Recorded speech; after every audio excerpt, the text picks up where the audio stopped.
Like the Beacons lads, it's time for a new series. We're going to look at every Premier League player with a certain squad number and rank them from worst to best. And of course we're going to start with number 1. There are 18 players in the Premier League who wear number 1, with Liverpool and Wolves the two clubs who don't have a player with that shirt number.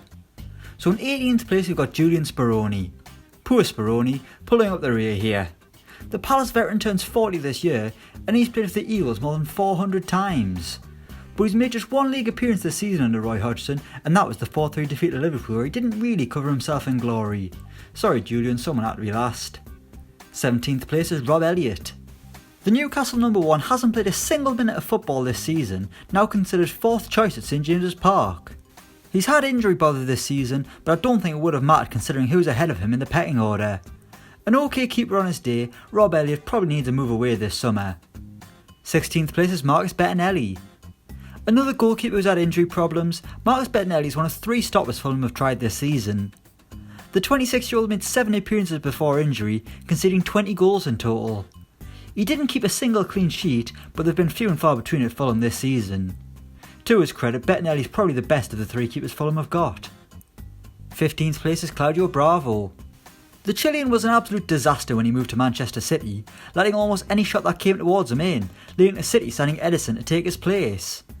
But Bravo still has the number 1 jersey, despite spending most weeks sat on the bench because he can't be trusted with his hands.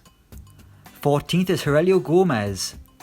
Another backup goalkeeper, Gomez was a bit unlucky really. It's not as if he was playing badly for Watford, but Ben Foster has came in and done brilliantly. Gomez is a lot better than he was during his Tottenham days, but still not quite good enough to crack our top 10 here. Not that I'd be bothered, I certainly wouldn't be if I was him. 13th is Artur Boruc. Unlucky for some, Boruc would be a lot lower on this list had it not been for his recent renaissance. The Polish stopper's return to the Bournemouth starting 11 is now keeping Asmir Begovic out of the side, which is pretty impressive considering the bloke turns 40 next year. Since moving to the Premier League in 2012, Boruc has proven to be a steady stopper in the top flight. At 12 we've got Jonas Lossell. One of the few shining lights at Huddersfield this season, Jonas Lossell has been strong in between the sticks since moving to England in the summer of 2017. While the Terriers are heading towards the Championship, Lossell can hold his head high at least. The Danish international is a strong stopper who does his best despite a pretty woeful defence in front of him. 11th place is Neil Etheridge. If it wasn't for Neil Etheridge, Cardiff would be doomed right now.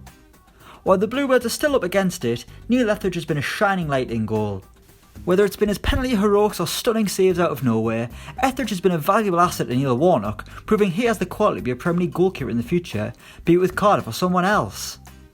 At 10 we've got Alex McCarthy. While he's now lost his place in the team to Angus Gunn, Alex McCarthy is certainly an impressive goalkeeper, even getting himself an England cap last year in a win against the United States. McCarthy wasn't afforded as many opportunities as he probably should have been earlier in his career, but over the past year has made up for lost time. At 9 we've got Petr Cech. A Premier League legend for his time with Chelsea, Petr Cech is set to end his career this season, hanging up his gloves for the final time. While he's no longer the top dog at Arsenal, Cech still has to be considered as a top goalkeeper, just not as good as Bernd Leno. He did it all with Chelsea and at one time could have been considered the best goalkeeper in the world. 8th place is Matthew Ryan. A goalkeeper I wasn't first convinced by, Matt Ryan has proven me completely wrong at Brighton, proving to be a great signing for Valencia after the Seagulls won promotion. Ryan is a key component of Chris Hughton's mean back line, and they really felt his absence when he was away with Australia at the Asian Cup in January. Number 7 is Tom Heaton. We've said it before, it's no surprise that Burnley started to do better once Tom Heaton replaced Joe Hart in goal. The Clouds captain is one of the best English goalkeepers around and has to be considered one of the best outside of the top 6. If Burnley do remain in the Premier League this season, Heaton will know he played a key role in that. 6th place goes to Lukasz Fabianski. From Arsenal back up to Premier League superstar, Fabianski has really turned his career around since leaving Arsenal.